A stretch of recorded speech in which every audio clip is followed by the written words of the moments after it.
I'm Kayla Gaskins with the latest Waste Watch from Washington. The Supreme Court siding with the Trump administration in the first legal scuffle over cuts made by the White House. The Trump administration will not have to pay out $2 billion worth of frozen foreign aid for work already completed after an emergency ruling by Chief Justice John Roberts.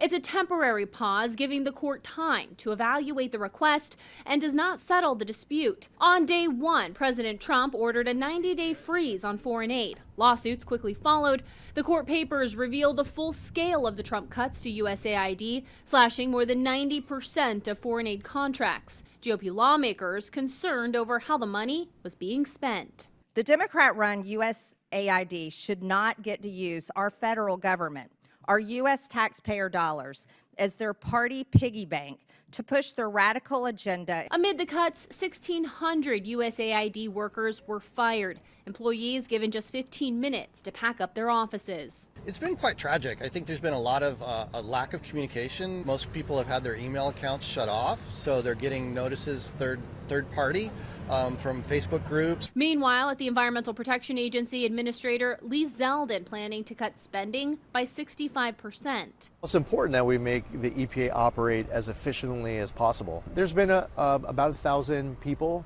who are departing the agency. There's also reports Social Security Administration was told to cut staff in half, and more than 110 IRS offices around the country are set to close after 7,000 probationary employees were fired. All federal agencies given a mid-April deadline to suggest relocations of bureaus outside D.C. to more affordable parts of the country. And every government agency instructed by the president to have its own DOGE representative, dubbed a mini Musk, to oversee downsizing efforts. President Trump also said federal workers who did not respond to Elon Musk's email requesting a list of what they did at work are on the firing bubble. In Washington, I'm Kayla Gaskins.